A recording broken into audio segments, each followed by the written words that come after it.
Yang masih bersama kami, pemirsa di obrolan Karebosi, masih membahas mengenai revisi Undang-Undang KPK yang disahkan oleh DPR. Ini apakah memang akan kira-kira kedepannya memunculkan tindakan gugatan begitu? Bisa sampai ke judicial review kah atau bagaimana? Iya. Jadi terkait undang-undang ya, jadi undang-undang KPK yang sudah disahkan tadi, ini memang yang jadi soal dari sisi kalau umpamanya mau diuji. Apakah dia kemudian bisa diuji ke MK, judicial review atau bagaimana? Nah, untuk sampai detik ini kami dengan teman-teman juga, teman-teman jaringan di Jakarta, kita masih sementara koordinasi, karena memang agak susah Mbak ya. Jadi susahnya di wilayah bahwa ini batu ujinya kemana? Nah ini yang jadi soal juga sebenarnya. Berbeda ketika umpamanya kemarin ini pernah diuji beberapa pasal mengenai penyadapan, karena umpamanya ada hak privasi di situ yang kemudian terganggu, hak asasi manusia yang terganggu. Nah ini yang jadi soal adalah justru semua pasal-pasalnya sudah memang diatur sedemikian rupa sehingga batu ujinya tidak bisa. Ini batu ujinya adalah kelar kemana? Dan mungkin umpamanya batu ujinya kelar ke samping, tidak bisa. Apakah memang tidak ada batu ujinya atau bagaimana? Sampai detik ini kita belum bisa dapatkan untuk batu ujinya bahwa undang-undang ini kemudian ada batu ujinya di konstitusi. Nah ini yang jadi soal. Tidak bisa kemudian kita mengandalkan putusan MK bahwa ada putusan MK sebelumnya. Tidak bisa. Karena ya kalau umpamanya mau menguji undang-undang ya harus jadi di atasnya. Artinya belum memungkinkan untuk adanya tindakan gugatan? Belum. Sampai detik ini kita belum mendapatkan celah itu dari teman-teman juga. Kita belum bisa mendapatkan. Makanya sebenarnya kenapa kita ya beberapa hari ini memang tenaga kita diporsir juga. Sampai-sampai umpamanya kita inisiasi dengan teman-teman dosen sampai kita ngumpul sekitaran 2.000 lebih lintas. Itu sekitar 21 perguruan tinggi se-Indonesia kemudian mendorong supaya ditolak karena memang kita takutkan adalah ketika ini jadi disahkan ini sangat berbahaya sekali sebenarnya. Ini sangat berbahaya sekali. Kita masih bingung karena ini berbicara mengenai hukum acara, lebih banyak wilayah situ yang diserang. Ya, lebih banyak di wilayah situ yang diserang karena ini bukan undang-undang tipikor, ini undang-undang lembaganya yang kemudian yang diganggu sehingga agak susah memang. Nah, kemudian tadi memang agak menarik juga yang Pak Rimba ya. Pak Rimba juga umpamanya sempat sebutkan tadi bahwa ini kok kesannya sangat terburu-buru sekali. Memang kalau kita lihat ya KPK ini sebenarnya masih ada waktu ini. Ini sampai akhir November sekitar Desember. Ini masih ada waktu untuk itu. Nah, makanya wajar ketika masyarakat bertanya, loh kok umpamanya terlalu cepat. Pertanyaannya kok harus dia menunggu? Sambil menunggu dia minum-minum teh dulu, minum-minum kopi dulu yang anggota DPR tadi. Ini kan lucu juga ini. Nah, jadi kita berharapnya, ya ini kan resnya panjang. Sama umpamanya dengan waktu yang diberikan oleh Jokowi masih panjang sebenarnya. Jadi tidak usah terlalu terburu-buru, kecuali umpamanya memang ada sesuatu hal. Ya, ini bukan kondisi yang luar biasa kayak bagaimana sehingga harus memaksakan. Ini adalah justru sebaliknya kondisi darurat korupsi yang sangat luar biasa sebenarnya sehingga harus dikuatkan. Nah itu yang harus dipikir. Saya bingung juga loh kok dipaksakan dan memang kita melihat memang arahnya adalah di wilayah situ Mbak. Jadi bagaimana supaya masa bakti yang sekarang anggota DPR yang sekarang itu harus ketuk palu segera. Memang banyak kepentingan betul. Kalau kita berbicara kepentingan banyak sekali. Kabinet belum disusun Pak. Betul. Kabinet belum disusun, orang masih bisa berbicara soal pembagian-pembagian. Oke, kalau mungkin berbicara mengenai koalisi oposisi, kalau kita kajiannya ke sana, dua-duanya ini adalah kalau kita mau jujur, mereka ini adalah orang-orang yang biasa ditangkapi kader-kadernya. Sama aja. Ya, ditangkapi kader-kadernya oleh KPK sehingga dalam kondisi tertentu kebetulan dia bertemu dalam titik yang sama saat ini. Berkoalisi lah mereka. Koalisinya adalah bagaimana kemudian menghancurkan KPK. Nah, sekarang tinggal harapan kita adalah ya seperti kita ini. Ya tinggal rakyat yang Indonesia yang kemudian yang bisa mendorong, bisa mengawal ke depan. Ini akan sangat berbahaya sekali kalau umpamanya modelnya seperti ini semua maunya. Nah, memang di undang-undang juga di Undang-Undang Nomor 12 Tahun 2011 ini yang jadi soal. Karena di undang-undang tersebut kemudian tidak mengatur juga persoalan quorumnya. Berapa sih jumlah quorumnya? Sehingga ketika dia disetujui oleh DPR dengan presiden selesai sudah. Artinya satu orang pun mungkin yang menyetujui nah ini itu jadi tidak jadi persoalan masalah. karena di situ cuma disebutkan bahwa harus melalui musyawarah. Ketika tidak bisa musyawarah maka harus voting. Nah votingnya di situ tidak disebutkan bahwa harus sekian jumlahnya. Tidak ada. Nah, tetapi lucunya di pasal di belakang menyebutkan bahwa harus ada peran serta masyarakat. Nah ini yang rancu. Kita sudah setengah mati, peran serta masyarakat sudah kita cantumkan semua ini yang melemahkan apa segala macam. Kenapa kami kemudian menolak? Harusnya itu yang menjadi dasar mereka untuk bergerak, pertimbangan mereka. Tetapi justru mereka ya tiba-tiba tadi juga langsung tiba-tiba juga. Iya. Tiba-tiba langsung mensahkan. Pertanyaannya apakah presiden masih bisa bersikap? Sudah tidak bisa lagi. Nah, ini konsekuensinya. Karena apa? Mereka sudah menyetujui.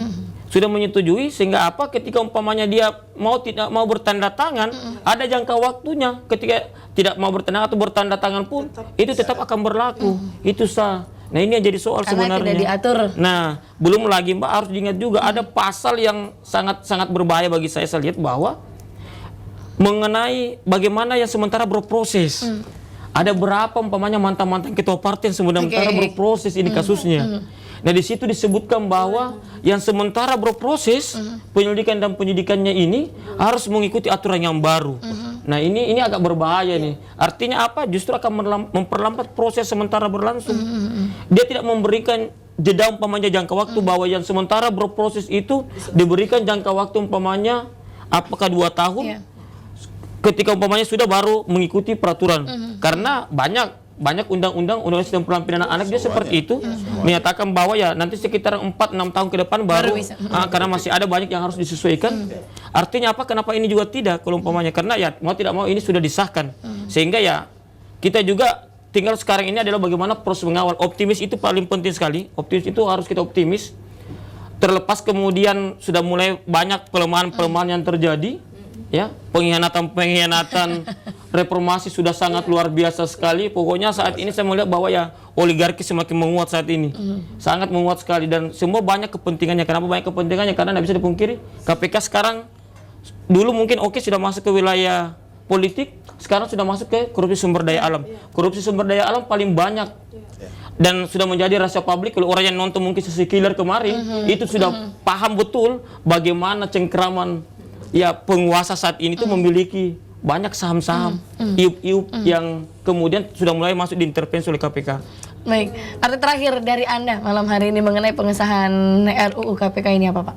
Ya, kalau saya secara pribadi ya tentunya bahwa ya harapan kita tinggal ya Dewan Pengawas, karena mau tidak mau Dewan Pengawas sudah ada. Oke. Maka harapan kita juga akan ada Dewan Pengawas. Semoga orang-orang yang ditaruh juga di Dewan Pengawas ini adalah orang-orang yang memiliki integritas baik. Ya kalau sejenis mungkin saya bisa recommended umpamanya kayak Mahfud oke-oke saja. Tapi bagaimana ketika orang-orang yang kemudian memang niat jahat dari dulu sudah ada dengan KPK. Nah, ini yang berbahaya. Ini tidak bakalan netral ini. Karena harapan kita tinggal di situ sebenarnya. Kemudian bagaimana memikirkan nasib teman-teman juga yang umpamanya yang ada di KPK. Karena tidak semuanya adalah ASN, itu juga harus dipikirkan bersama. Dan mereka juga menangani banyak sekali yang mereka lakukan di lapangan. Salah satunya umpamanya berkoordinasi dengan Mbak Ira umpamanya dalam hal kerja-kerja pencegahan. Dan harus ya disterilkan juga pikiran kita bahwa pencegahan itu sebenarnya itu adalah kerja-kerja sunyi memang. Karena ya sangat senyap sekali. Tapi itu ada di sekitar kita sebenarnya. Bohong kalau umpamanya ada yang mengatakan bahwa itu tidak ada.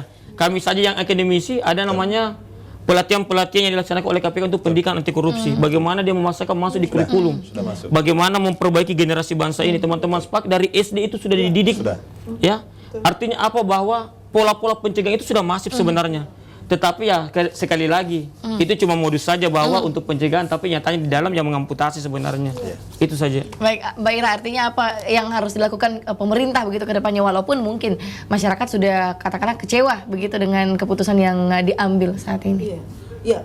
Kalau kami sendiri dari agen Saya Perempuan Anti Korupsi memang berharap bahwa upaya-upaya pencegahan korupsi ini sendiri lebih masif lagi, karena seperti yang disampaikan Pak Jupri bahwa Dewan Pengawas sudah ada, sudah disahkan juga, maka upaya terakhir yang kita bisa lakukan adalah bagaimana kita berharap bahwa orang-orang yang akan terlibat di dalamnya memang punya semangat pemberantasan korupsi yang memang benar-benar serius seperti itu.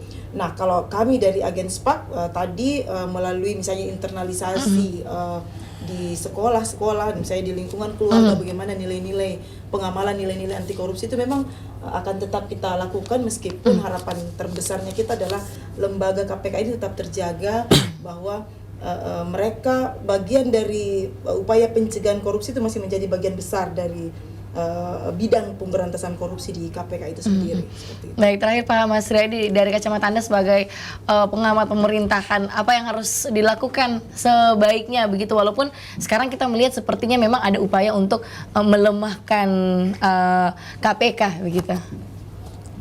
Yang pertama ya saya ingin mengatakan bahwa untuk KPK innalillahi wa inna ilaihi raji'un. Iya. Karena menurut saya ini bukan melemahkan Pak, mematikan. Ini adalah undang-undang. Menurut saya ini undang-undang adalah anak haram dari perselingkuhan antara koruptor dengan pengambil keputusan. Ini anak haram. Ketika dia ada anak haram, susah. Oleh karena kenapa? Oleh karenanya yang harus dilakukan ini adalah memang teman-teman di penggiat anti korupsi selama ini jangan pesimis, ya, jangan pesimis. Negara ini tidak bubar. Justru kita harus kuat, makin kuat, ya. Ketika ditekan, justru itulah kekuatan. Betul. Ya, jangan kita takut ditekan, karena ketika kita ditekan maka disitulah kekuatan akan terkumpul, akan bersatu untuk membongkar kekuasaan yang sesungguhnya merugikan rakyat. Jadi saya kira ya memang ini yang dikehendaki oleh pemerintah, ini yang dikehendaki oleh mereka.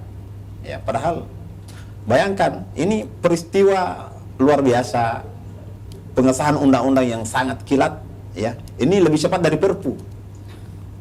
Kenapa tidak sekalian presiden saya yang diminta untuk buat Perpu untuk kalau toh seperti ini.